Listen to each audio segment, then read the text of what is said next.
मैं माँ हूँ, धरती माँ। मैंने अपने जीवन में बहुत युग देखे हैं। सतयुग से द्वापर, द्वापर से त्रेता और फिर कलयुग। समय के साथ साथ कई महान योद्धाओं, शूरमाओं व धर्मपरायण हस्तियों को मैंने अपनी गोदी में पलते फूलते वे बड़े होते देखा है। कलयुग में एक ऐसे ही महान योद्धा व करिश्माई बालक का वात्सल्य व अंत मैंने देखा है। इस महान योद्धा का नाम जहारवीर गोगा पीर था। इसका जन्म राजस्थान बागड़ की पावन धरती पर दद्रेड़ा नगरी में हुआ। इस बालक का जन्म व अंत बहुत ही रोमांचकारी था। बात उस समय की है जब दद्रेड़ा नगरी में नेवर सिंह व जेवर सिंह राज करते थे। उनकी दो रानियां थीं, नेवर सिंह की काछल व जेवर सिंह की बाछल। दोनों रानियों के संतान नहीं थे। सारी प्रजा उन्हें मनहूस मानती थी। राजा जेवर सिंह इसी चिंता को लेकर महल में बैठे हुए हैं।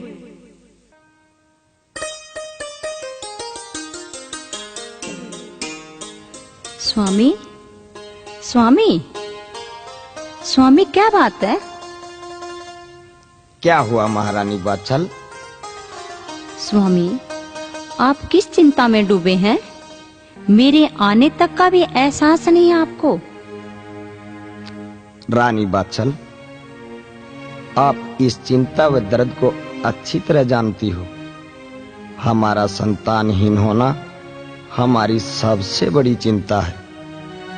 आज हमारी प्रजा ऐसो आराम से जीवन व्यतीत कर रही है। हमने प्रजा के दुख को अपना दुख समझा है, लेकिन संतान नहीं होने की वजह से हम मनहूस माने जाते हैं। नहीं महाराज, नहीं, ऐसी बात नहीं है महाराज। आज भी आपकी प्रजा आपको उतना ही प्यार करती है। बस रानी बाछल, हम हकीकत से अच्छी तरह वाकिफ हैं। हम जिस बाग से गुजरते हैं वो बाग सूख जाते हैं। जिस बावड़ी व कुएं से हम जल पीते हैं, लोग उसमें पानी पीना छोड़ देते हैं। हम इस नगरी के सबसे मनहूस व्यक्ति हैं महारानी, सबसे मनहूस। भला ऐसी स्थिति में कैसे महल से बाहर निकले, कैसे महारानी? आप चिंता ना करें महाराज। अगर भगवान कष्ट देता है तो उसका निवारण भी करता है। मैंने ज्योतिषी जी को बुलवाया है, शायद वही इसका निवारण करे और कोई उपाय बताए। महाराज की जय हो, महारानी की जय हो। पंडित जी प्रणाम। प्रणाम पंडित जी। प्रणाम महारानी, प्रणाम महाराज। कहिए महारानी, ऐसी कौन सी घड़ी आ गई जो मुझे अतिशीघ्र राजमहल में बुलाया गया? पंडित जी, आपसे क्या छुपा है? आप तो सब जानते हैं, हमारे कोई संतान नहीं है। सारी प्रजा हमें मनहूस मानती है। हाँ पंडित जी, मैं बांझ होने से अच्छा मर जाना पसंद करूंगी पंडित जी। महारानी, आप संयम रखें। ज्योतिष में सब कुछ साफ साफ लिखा होता है। आपका कोई न कोई उपाय जरूर होगा। पंडित जी, देखिए ज्योतिष क्या कहता है। हमारे ग्रह कुंडली क्या कहती है। देखिए पंडित जी, देखिए।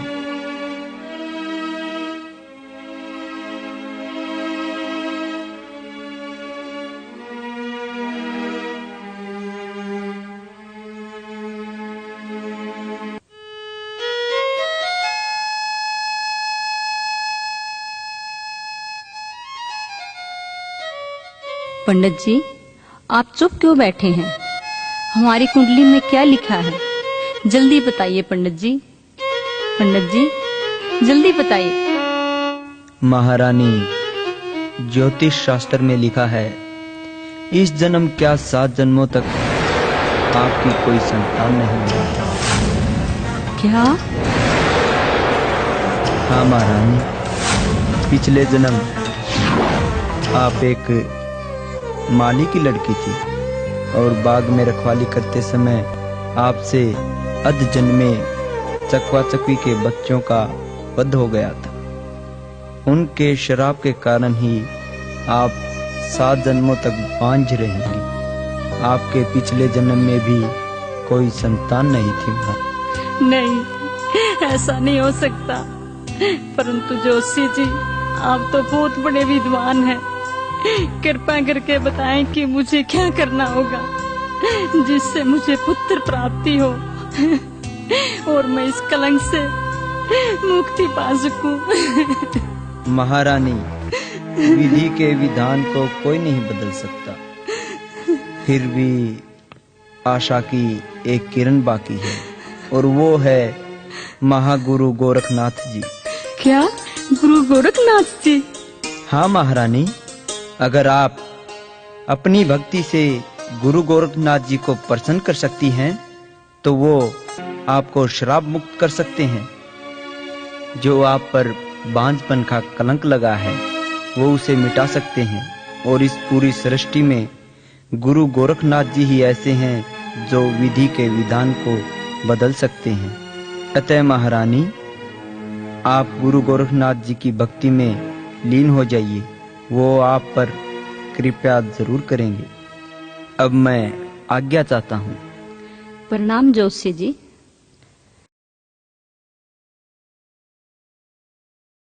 महाराज। हाँ महारानी।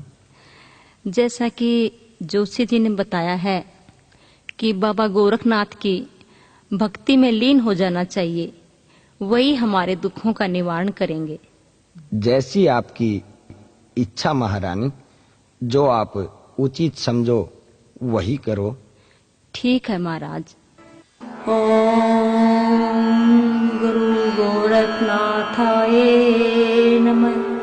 ओम गुरु गोरखनाथाय नमः।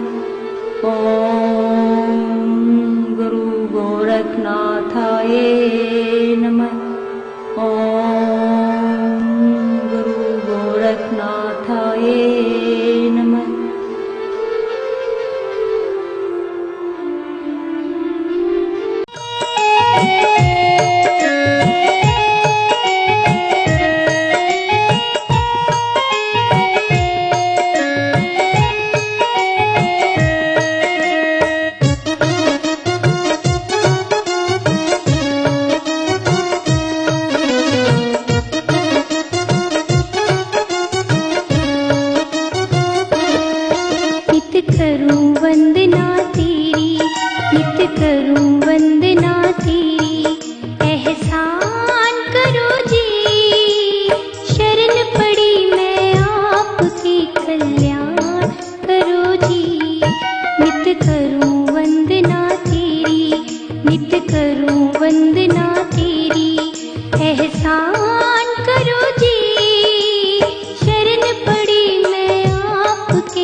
नहीं और सहारा कोई, आप ही ध्यान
नित करूं वंदना तेरी।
हे सुरतीनाथ, ये कौन स्त्री है जो हमारी भक्ति में लीन है और हमारे नाम का जाप कर रही है?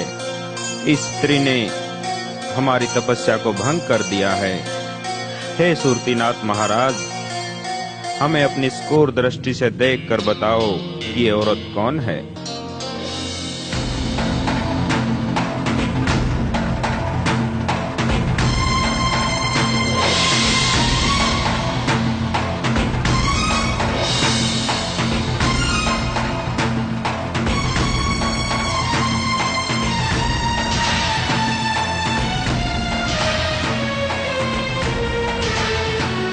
हे गुरु गोरखनाथ, ये ददरेड़ा नगरी के राजा जेवर सिंह की रानी बाछल है, जो पिछले 12 वर्षों से आपकी घोर तपस्या कर रही है।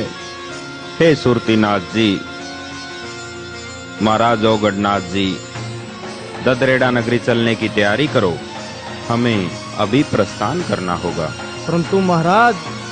परंतु क्या औगढ़नाथ जी, रानी बाछल हमारी इतनी घोर तपस्या कर रही है, अगर हम वहां नहीं गए तो वह अपने प्राण भी त्याग सकती है।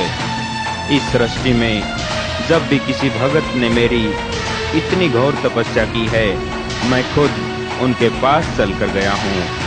अतः हे सुरतीनाथ जी, ददरेड़ा नगरी प्रस्थान करो।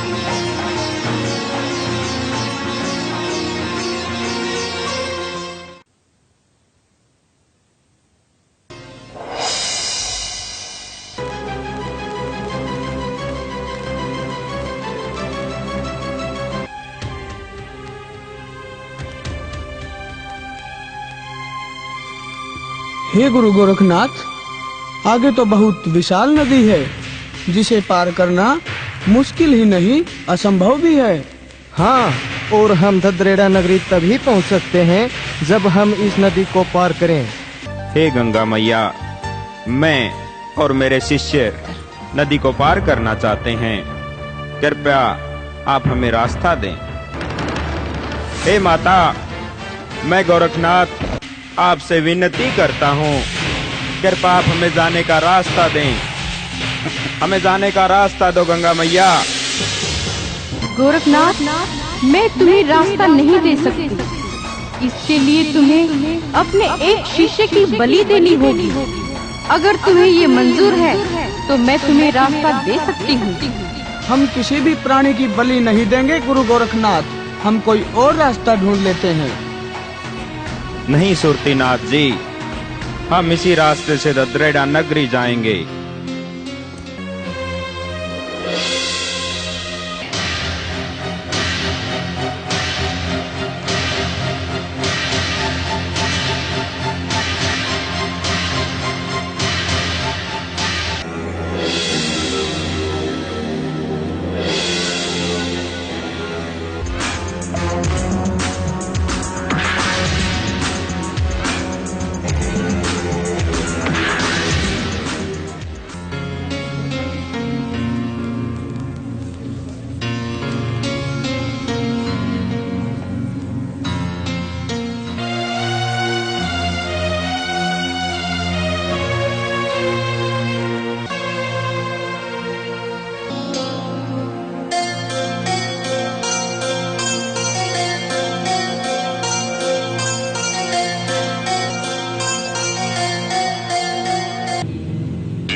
ये क्या कर रहे हो गोरखनाथ? मुझे अपने कमंडल में भरकर कहाँ ले जा रहे हो?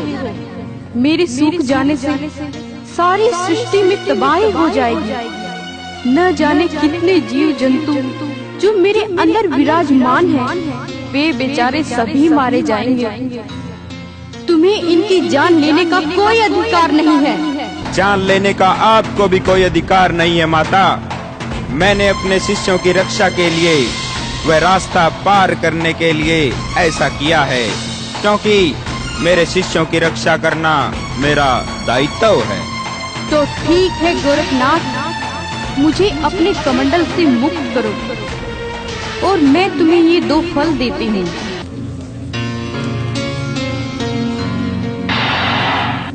किसी समय ये तुम्हारे बहुत काम आएंगे। ठीक है गंगा माता, अब मैं आज्ञा चाहता हूँ।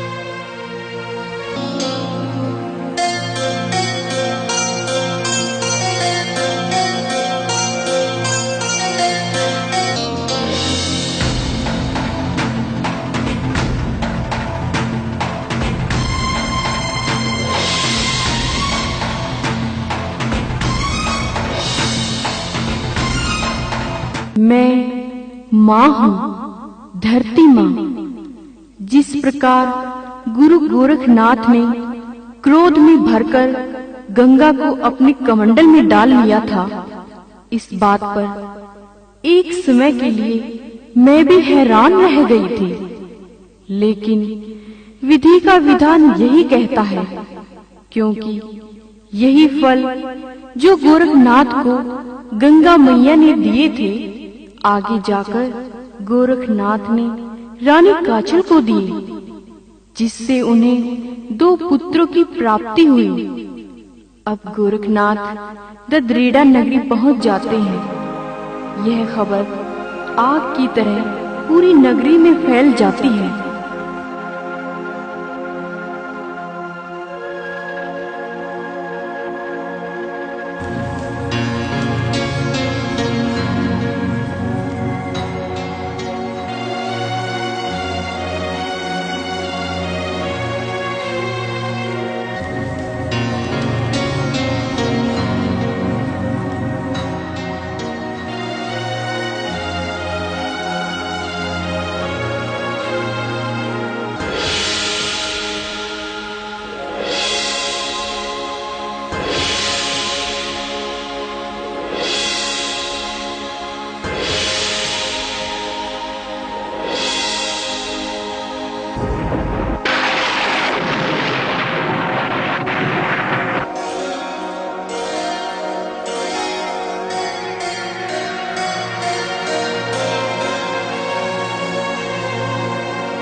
महारानी की जय हो, महारानी की जय हो।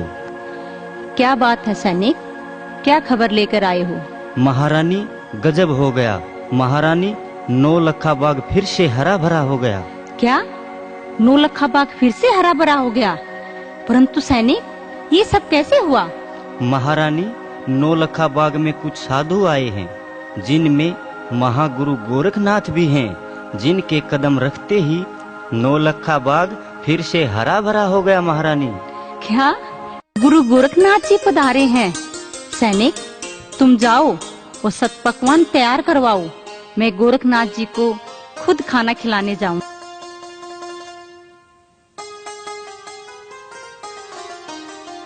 हे गुरु गोरखनाथ, आज मेरी तपस्या सफल हो गई। जो मेरी 12 वर्षों की भक्ति का फल आप स्वयं देने के लिए पधारे हैं।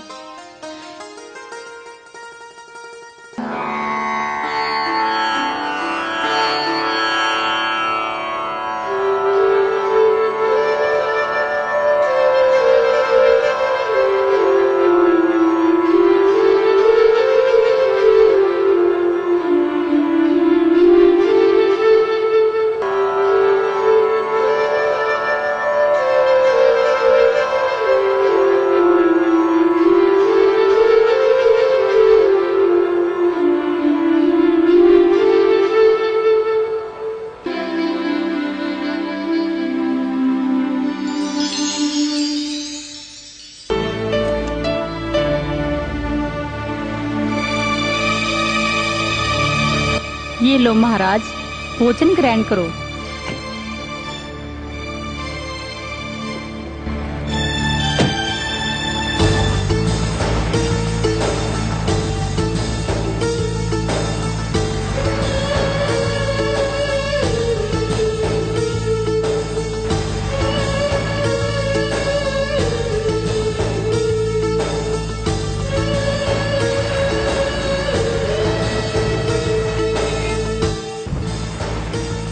माई, लड्डू तो बड़े स्वादिष्ट हैं।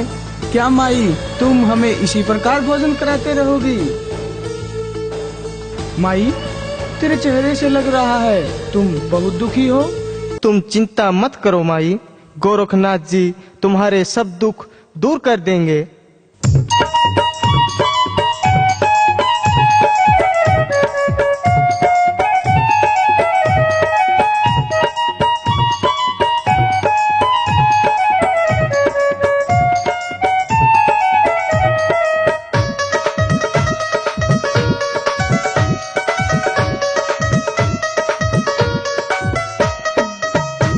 हे गोरखनाथ जी, करो करामात जी। हे गोरखनाथ जी, करो करामात जी। हे गोरखनाथ जी, करो करामात जी। हे गोरखनाथ जी, करो करामात जी।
हे माता, तुम कौन हो जो इतने दिनों से हमारी इतनी सेवा कर रही हो?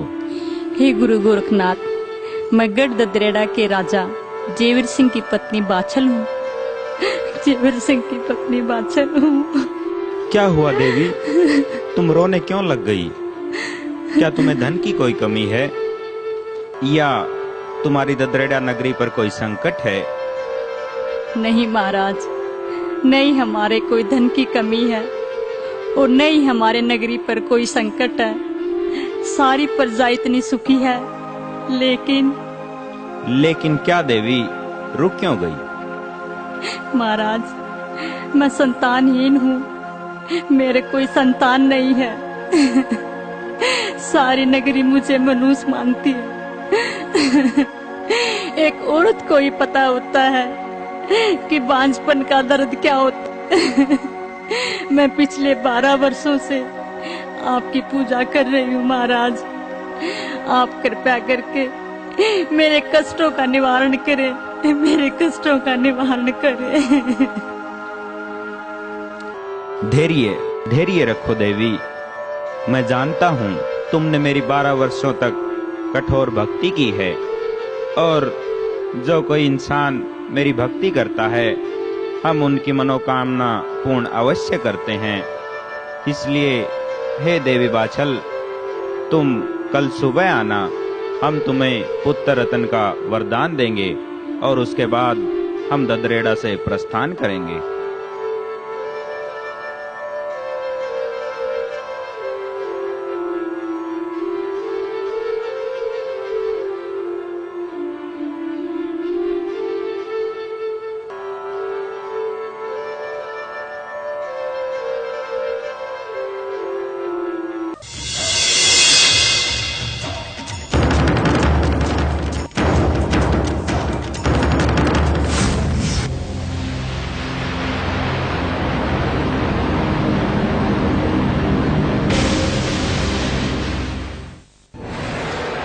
भाभी काचल, इतनी खुशी से क्यों झूम रही हो? आज तुम इतनी खुश क्यों हो? नड़न छबील दे, तुम्हें पता है कल सुबह गोरख जी बहन बाछल को पुत्र रतन का वरदान देंगे, पुत्र रतन का।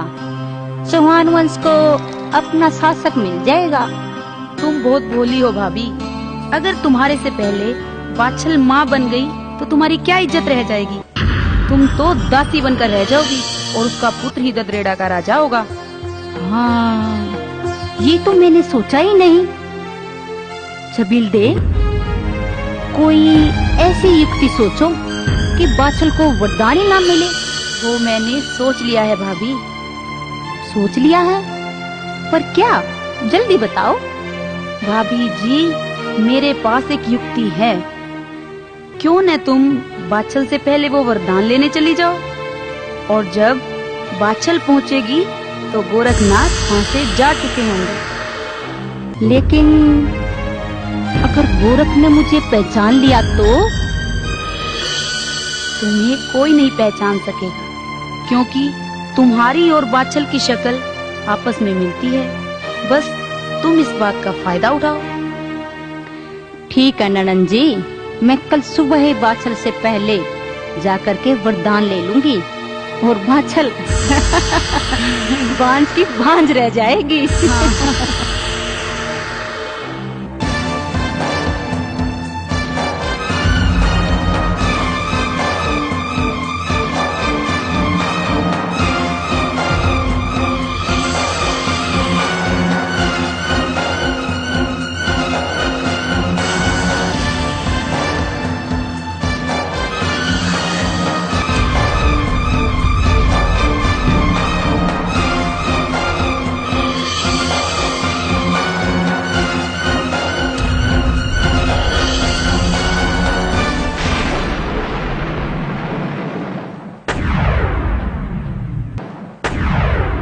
क्या बात है देवी, पुत्र प्राप्ति की खुशी में लगता है रात को नींद नहीं आई जो इतनी सुबह आ गई। हे देवी, हम तुम्हारी भक्ति से बहुत प्रसन्न हुए। हम तुम्हें ये इच्छाधारी फल देते हैं जो कभी गंगा मैया ने मुझे दिए थे। तुम इनको खा लेना, इससे तुम्हें 2 पुत्रों की प्राप्ति होगी, जिनका नाम तुम अर्जन व सर्जन रखना। ये बालक बहुत ही महान होंगे, इतिहास में इनका महत्वपूर्ण स्थान होगा। अब हम यहाँ से प्रस्थान करते हैं। जय हो महाराज की, जय हो बाबा गुरु गोरखनाथ की।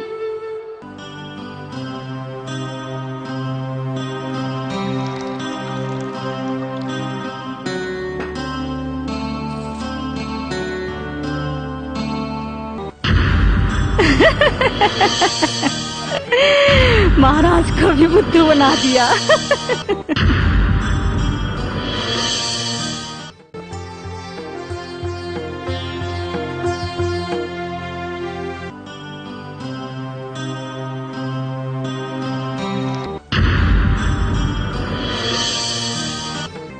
महाराज, महाराज, हे गुरु गोरखनाथ, हमें छोड़कर कहाँ चले गए? मेरी भक्ति में क्या कमी रह गई थी, या मेरी सेवा में कोई कमी रह गई थी, जो मुझे पुत्र रतन का वरदान देने से पहले ही आप चले गए? क्या मुझे बागन पर ये बांझ का साया हमेशा रहेगा?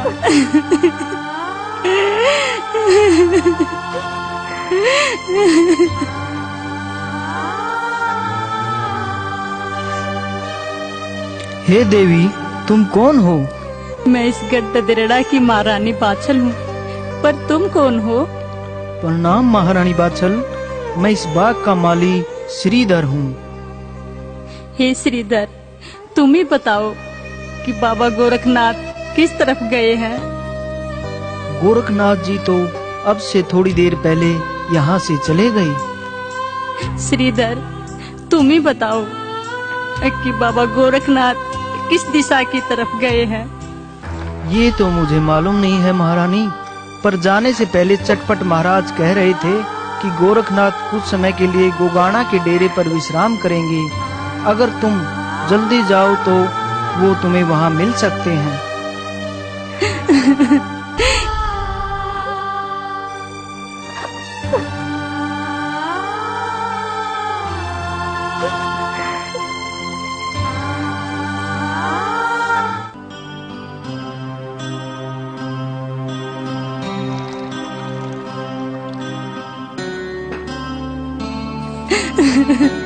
हे गुरु गोरखनाथ, मुझसे क्या गलती हो गई जो आप मुझे बिना वरदान दिए चले आए?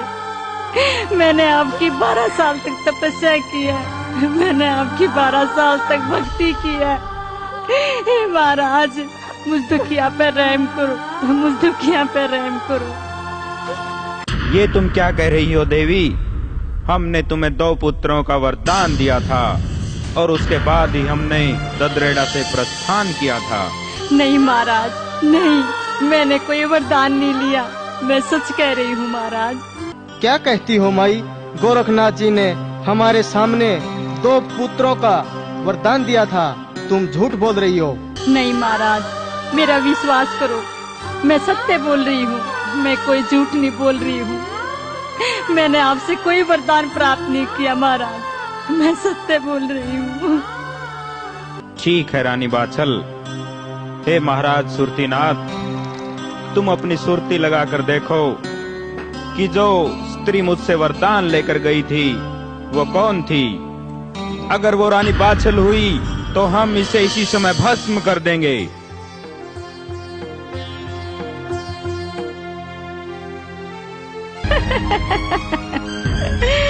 महाराज को भी बुद्धू बना दिया। हे महाराज, रानी बाछल ठीक कह रही है, इन्होंने वरदान नहीं लिया, वो इनकी छोटी बहन काछल थी जो धोखे से आपसे वरदान ले गई महाराज।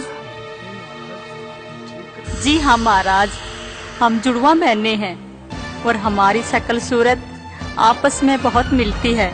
इसी बात का फायदा उसने उठाया है, इसी बात का फायदा उठाया है महाराज। यानी काछल ने छल व कपट से हमारे से वरदान प्राप्त किया है। ये काछल ने बहुत गलत किया। हम उन्हें श्राप देते हैं कि उनकी जो संतान पैदा होगी वो छली कपटी और धोखेबाज होगी।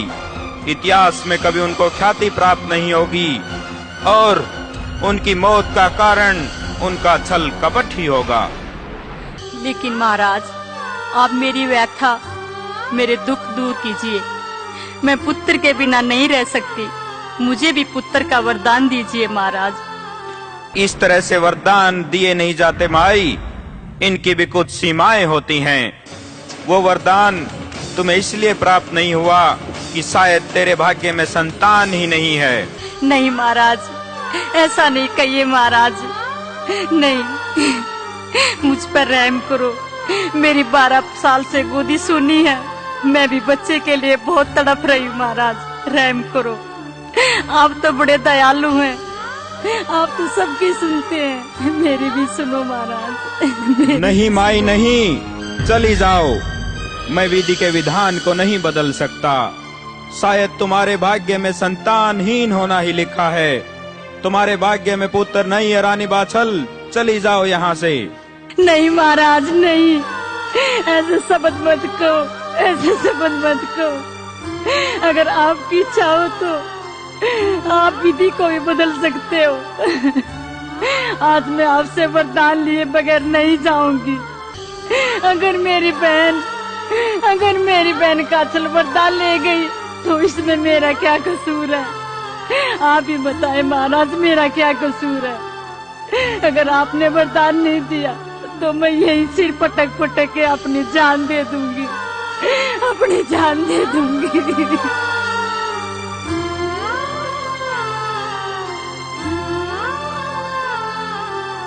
हे गुरु गोरखनाथ, औरत की संतान के प्रति बहुत तड़प होती है और वही तड़प रानी बाछल के मन में भी है महाराज। अगर आज आपने रानी बाछल को वरदान नहीं दिया तो ये सर पटक पटक के अपनी जान यहीं पे दे देगी गुरुदेव, और इस बात के लिए इतिहास हमें कभी माफ नहीं करेगा गुरुदेव। तो ठीक है देवी, अगर भगवान की यही इच्छा है तो तुम्हें पुत्र जरूर प्राप्त होगा। परमपिता परमात्मा पर विश्वास रखो। मैं तुम्हारे लिए पुत्र की भगवान से प्रार्थना करूंगा। वो सबकी सुनते हैं, तुम्हारी फरियाद भी सुनेंगे। इसके लिए हे माई, तुम्हें 3 दिन तक मेरा इंतजार करना होगा, उसके बाद मैं वापस आऊंगा। हे बाबा गोरखनाथ, मैं 3 दिन तो क्या 7 जन्मों तक आपका इंतजार करूंगी।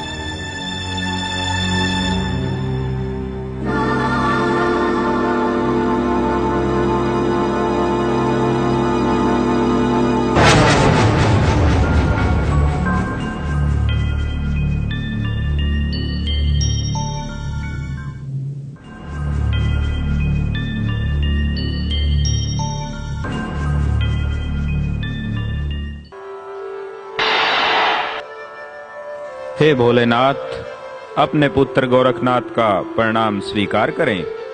तुम्हारी सदा जय हो गोरखनाथ। कहो, किस विषय को लेकर हमारे सामने उपस्थित हुए हो? हे भोलेनाथ, आप तो तीनों लोकों के ज्ञाता हैं, आपसे क्या छिपा है? मैं बहुत दुविधा में हूँ भोलेनाथ। कैसी दुविधा गोरखनाथ? महाराज, मैं धरती पर रानी बाछल को पुत्र का वरदान देने का वचन देकर आया हूँ और बाछल के 7 जन्मों तक कोई पुत्र का योग नहीं है। मैं जानता हूँ गोरखनाथ, विधि के विधान को बदलने की तुम्हारी अक्षमता है और तुम अपनी इस जिद को पूरा करके रहोगे। अतः हे गोरखनाथ, इसके लिए तुम्हें जो संसार के सभी इंसानों की किस्मत लिखती है, बे माता, तुम्हें उसके पास जाना होगा। शायद वही तुम्हारी कुछ मदद करे। मेरा आशीर्वाद सदा तुम्हारे साथ है गोरखनाथ। जैसी आपकी आज्ञा भोलेनाथ।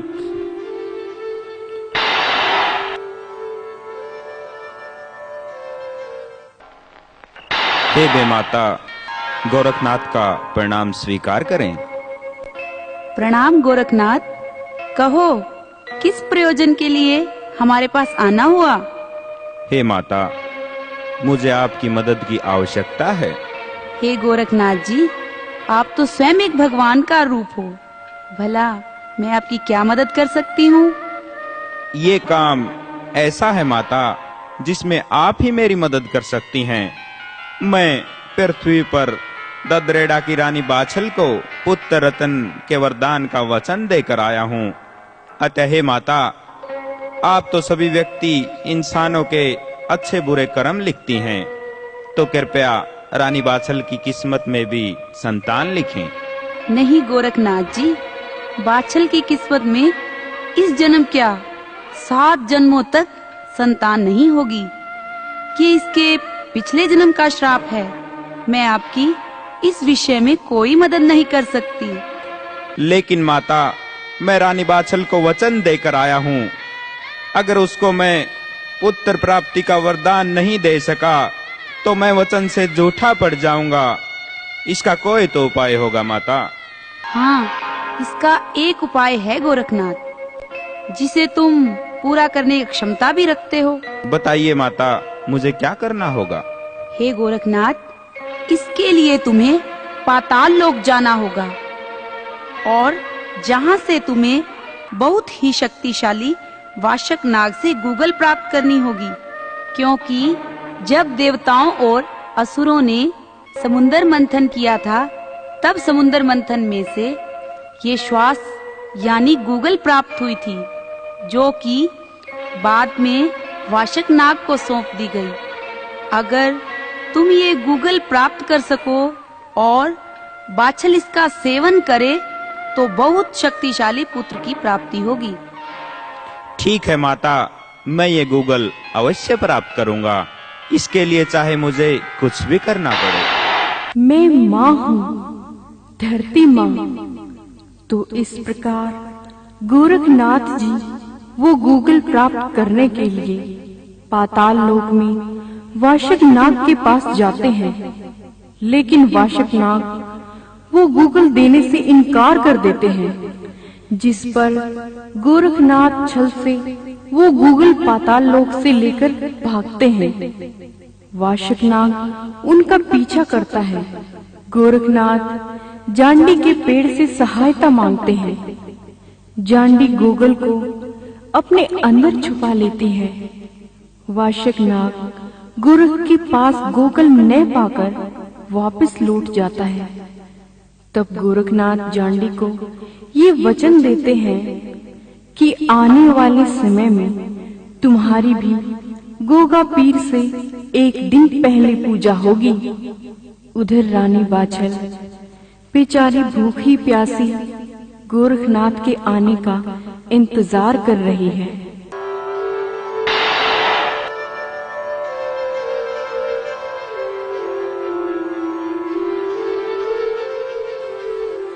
ये लो रानी बाछल, मैं तुम्हें ये गूगल देता हूँ, जिसके खाने से तुम्हें पुत्र की प्राप्ति होगी।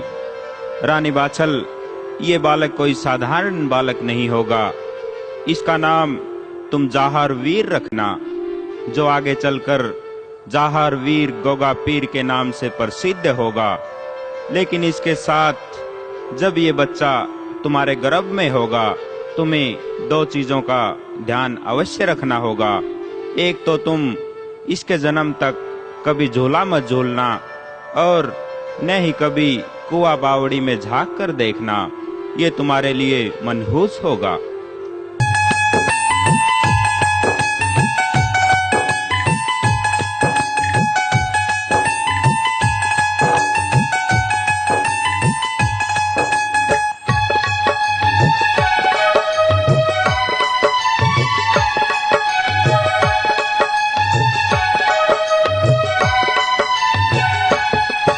ये ले जा गूगल माई, क्यों दिल में तू घबराई। ये ले जा गूगल माई, क्यों दिल में तू घबराई। क्यों दिल में घबराई तू, हो जागी आज निहाल। 9वें महीने बाछल माँ एक पैदा होगा लाल। 9वें महीने बाछल माँ एक पैदा होगा लाल। ये ले जा गूगल माई, क्यों दिल में तू घबराई। ये ले जा गूगल माई, क्यों दिल में तू घबराई, क्यों दिल में घबराई तू, हो जागी आज निहाल। 9वें महीने बादल माँ एक पैदा होगा लाल, 9वें महीने बादल माँ एक पैदा होगा लाल।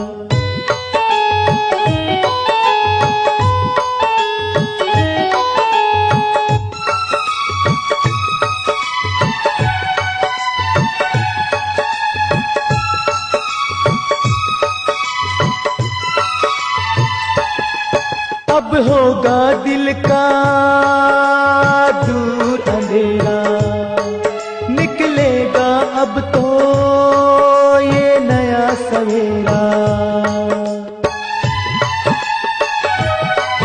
अब होगा दिल का दूर अंधेरा, निकलेगा अब तो ये नया सवेरा। पूनम सा चांद खिलेगा, ऐसा ये रत्न मिलेगा। पूनम सा चांद खिलेगा, ऐसा ये रत्न मिलेगा। ऐसा रत्न मिलेगा तू हो जागी आज निहाल। 9वें महीने बादल माँ एक पैदा होगा लाल, 9वें महीने बादल माँ एक पैदा होगा लाल।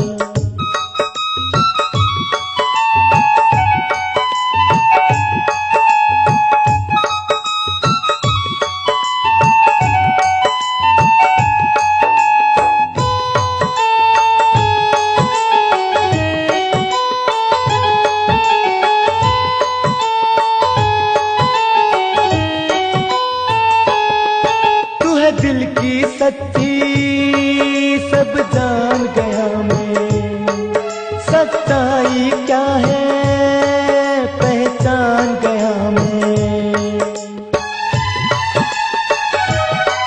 तू है दिल की सच्ची सब जान गया मैं, सच्चाई क्या है पहचान गया मैं।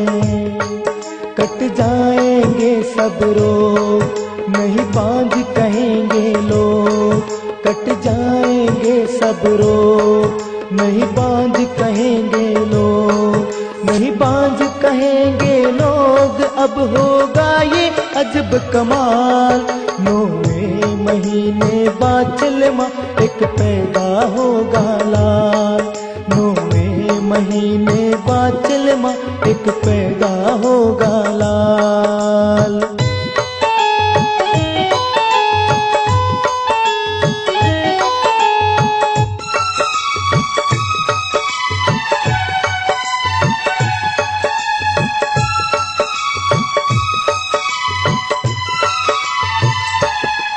दुनिया में तेरा नाम करेगा लाल, तेरा ऐसे काम करेगा।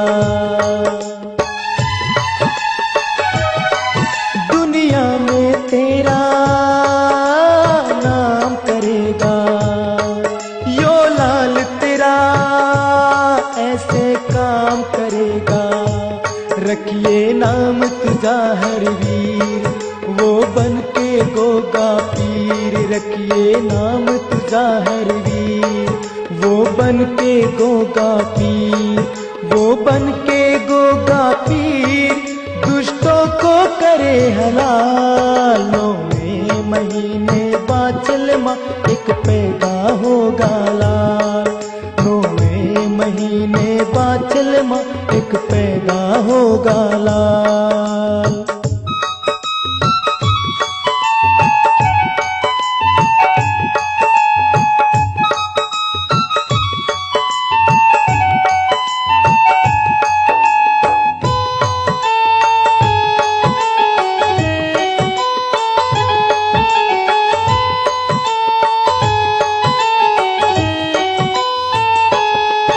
गोरख जी की माई सुन ले वाणी, जाहिर की होगी अमर का कहानी।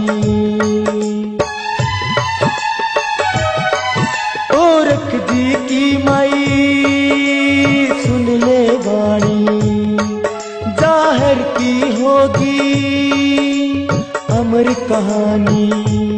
गोगा मेरी होगा धाम, दुनिया में होगा बड़ा नाम।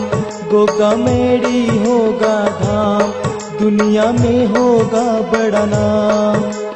दुनिया में होगा नाम, भक्तों की करे संभाल। 9 महीने बाद चलमा एक पैदा होगा लाल। 9 महीने बाद चलमा एक पैदा होगा लाल। ये ले जा गूगल माय, क्यों दिल में तू घबराए। ये ले जा गूगल माय, क्यों दिल में तू घबराए। क्यों दिल में तू घबराई, हो जागी आज निहाल। 9 महीने बाद चलमा एक पैदा होगा लाल। 9 महीने बाद चलमा एक पैदा होगा लाल। 9 महीने बाद चलमा एक पैदा होगा लाल।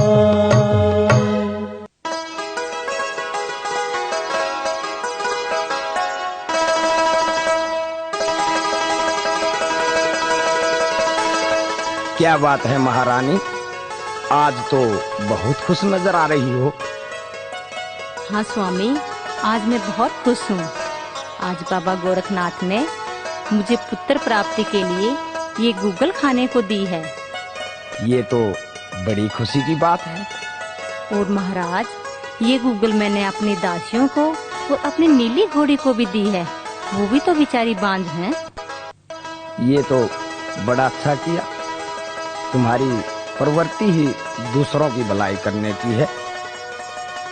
स्वामी, अब तो जल्द ही हमें ददरेड़ा नगरी के लिए शासक मिल जाएगा। ठीक है रानी, इस घड़ी का हमें भी बहुत दिनों से इंतजार था।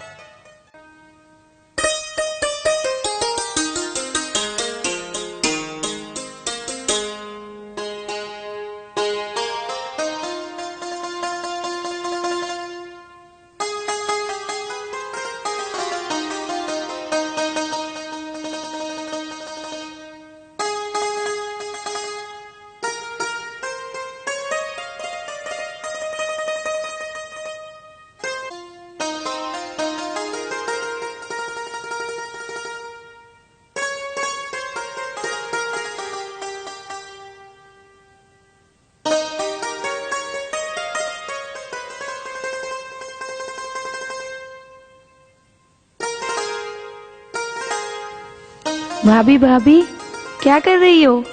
कुछ नहीं ननंद छबील दे, आओ बैठो। भाभी, क्या बात है? कब दे रही हो ददरेड़ा नगरी का राजकुमार? बस ननंद जी, अब तो कुछ ही दिनों की बात है। मेरा भी मन जहार को गोदी में बिठाकर लोरी सुनाने के लिए उतावला है। बस थोड़ा सब्र रखो भाभी, सब काम समय पर होते हैं। यही हाल भाभी काछल का है। कितना सुहाना मौसम है ना आज। हाँ, क्यों नहीं भाभी, चलो आज बाग में झूला झूलने चलते हैं। नहीं नहीं ननंद जी, मेरा मन नहीं कर रहा। तुम काछल को लेकर चली जाओ। नहीं भाभी, मैं तुम्हारे साथ ही झूला झूलूंगी, चलो ना। अच्छा अच्छा मेरी प्यारी ननंद जी, नाराज मत हो, मैं तुम्हारे साथ अभी चलती हूँ।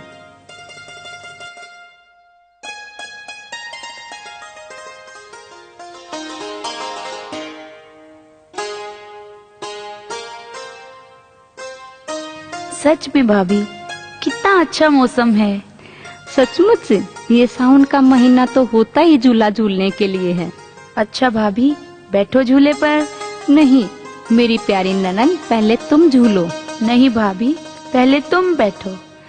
अच्छा अच्छा, तुम्हें जिद में कौन हरा सकता है। पहले मैं ही झूला झूल लेती हूँ।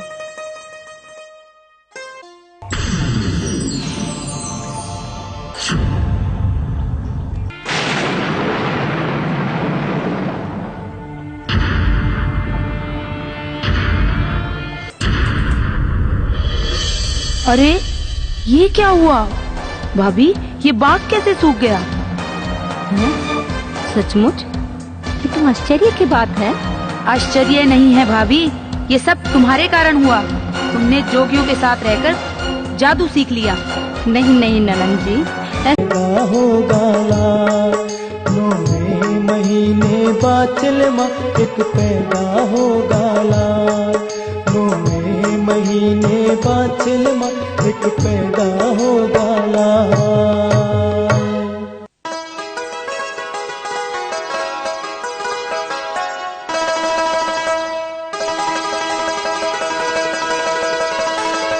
क्या बात है महारानी, आज तो बहुत खुश नजर आ रही हो। हाँ स्वामी, आज मैं बहुत खुश हूँ। आज बाबा गोरखनाथ ने मुझे पुत्र प्राप्ति के लिए ये गूगल खाने को दी है। ये तो बड़ी खुशी की बात है। और महाराज, ये गूगल मैंने अपनी दासियों को और अपनी नीली घोड़ी को भी दी है। वो भी तो बेचारी बांझ हैं। ये तो बड़ा अच्छा किया। तुम्हारी प्रवृत्ति ही दूसरों की भलाई करने की है। स्वामी, अब तो जल्द ही हमें ददरेड़ा नगरी के लिए शासक मिल जाएगा। ठीक है रानी, इस घड़ी का हमें भी बहुत दिनों से इंतजार था।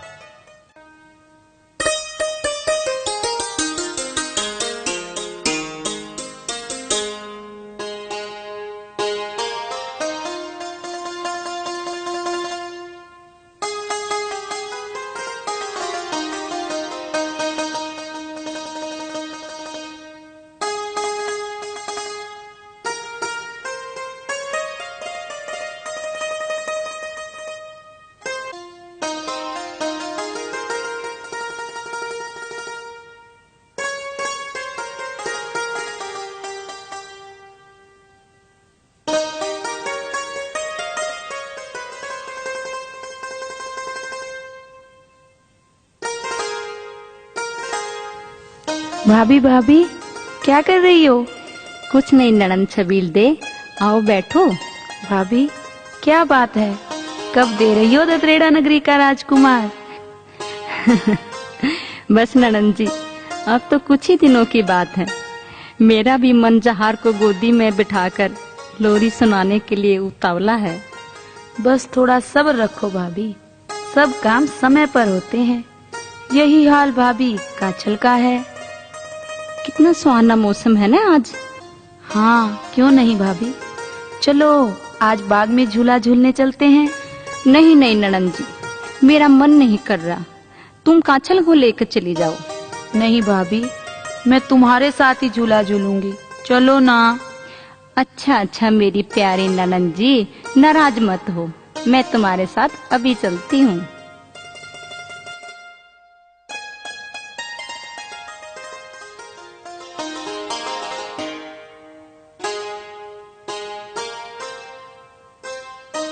सच में भाभी, कितना अच्छा मौसम है। सचमुच ये सावन का महीना तो होता ही झूला झूलने के लिए है। अच्छा भाभी, बैठो झूले पर। नहीं मेरी प्यारी ननन, पहले तुम झूलो। नहीं भाभी, पहले तुम बैठो। अच्छा अच्छा, तुम्हें जिद में कौन हरा सकता है। पहले मैं ही झूला झूल लेती हूँ।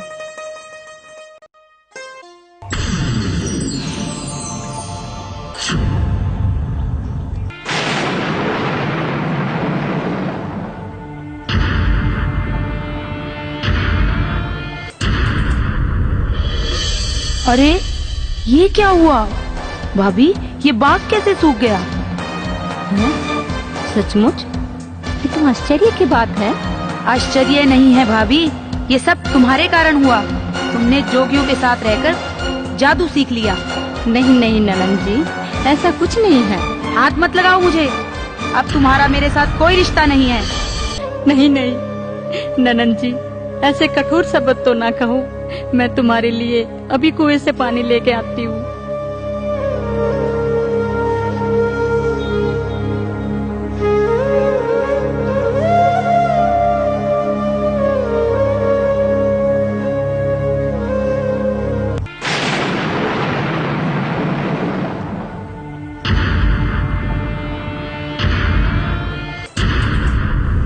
ये क्या हुआ?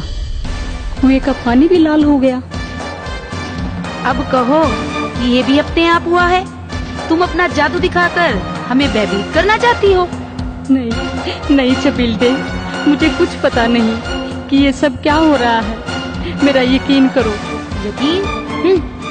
शक तो मुझे पहले से ही था बाछल, और अब ये यकीन में बदल गया है। तुमने जोगियों के साथ रहकर जादू सीखे हैं और पता नहीं क्या क्या किए होंगे तुमने उनके साथ। तुम चरित्रहीन हो भाभी। छबीलदे, सच सबको कड़वा लगता है भाभी।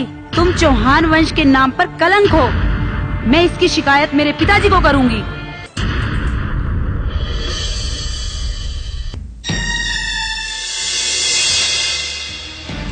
पिताजी, अनर्थ हो गया पिताजी। क्या हुआ बेटी छबीलदे?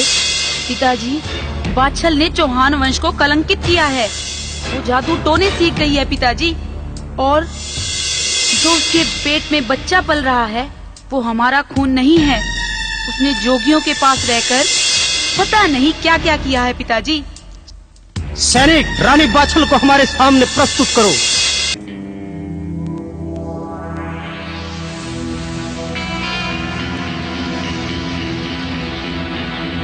प्रणाम पिताश्री। बंद करो ये अपनी गंदी जुबान। आज के बाद हमारा और तुम्हारा कोई रिश्ता नहीं है।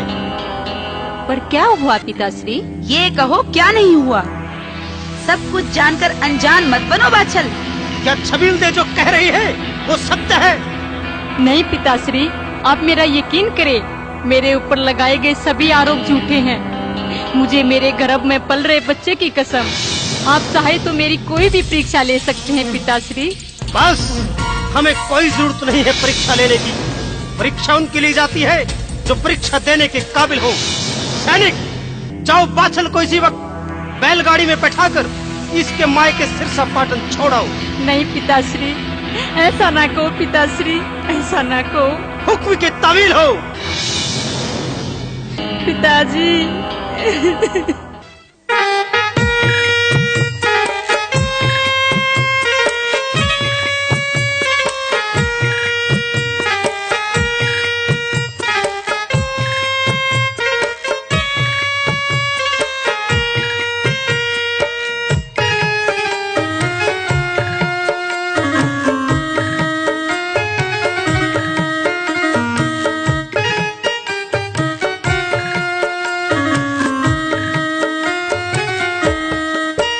कोई दोष नहीं है मेरा, मुझे यूं न सताओ तुम। मैं हूँ पतिव्रता नारी, मत दोष लगाओ